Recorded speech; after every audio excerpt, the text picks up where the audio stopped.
All right. Geometry, fourth grade definitions. Very first thing that need to go over with is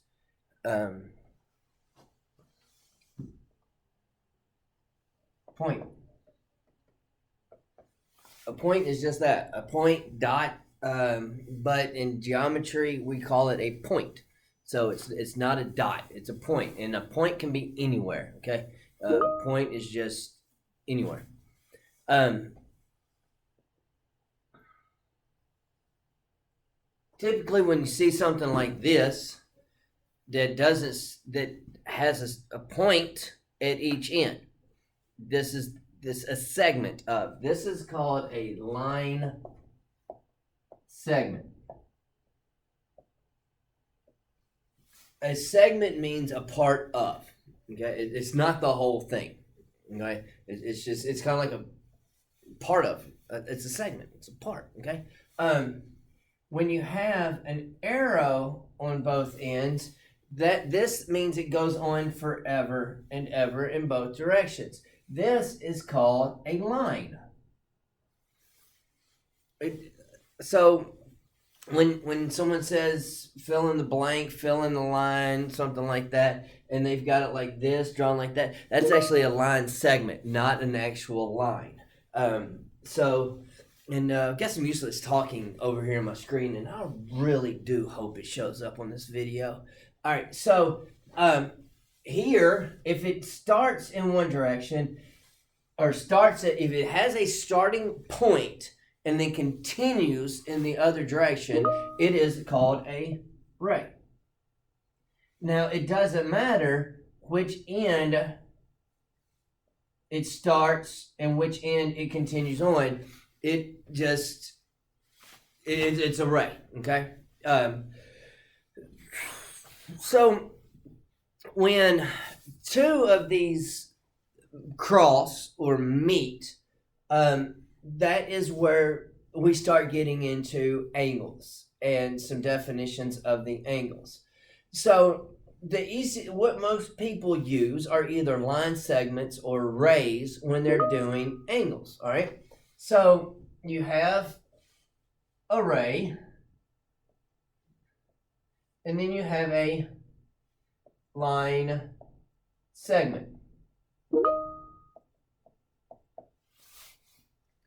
This point here, this point is called the vertex. The vertex is the point where your angle occurs. All right. Again, line, segment, ray, and vertex. Now, if your angle is 90 degrees, and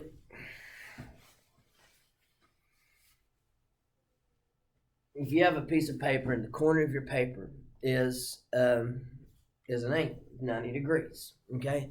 That is called a right angle. So you have your paper, right angle, 90 degrees, right angle.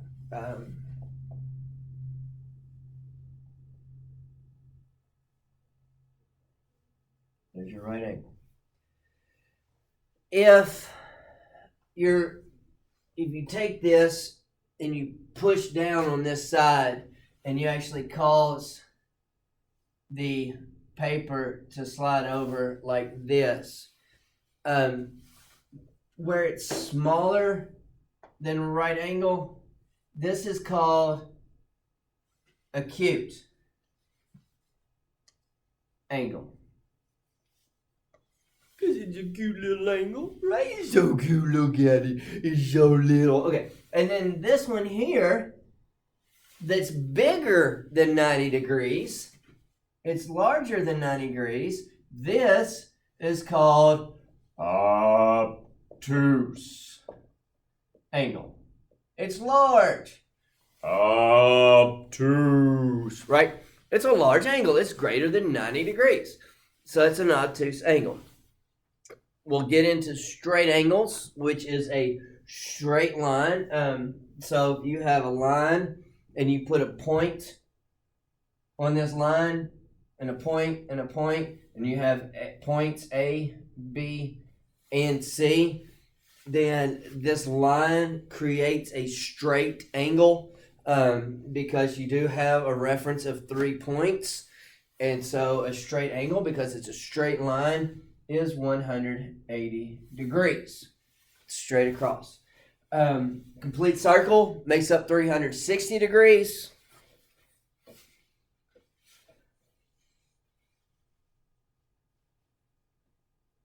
You put a little symbol up there showing that that's the degree mark, 360 degrees, and 360 degrees makes a full rotation. So if it only goes halfway, then it is 180 degrees. Okay. And then your 90 degrees and 90 degrees here. And so 90 plus 90 plus 90 plus 90 equals your 360. Trying to remember if that is all for 4th grade. And then we'll get into the scale and the protractor once we get to that lesson. But this is pretty well how we're going to get started on the 4th grade and what you need as a refresher of definitions that you need. All right. If you have any questions, let me know, and I will help you out with it. Okay?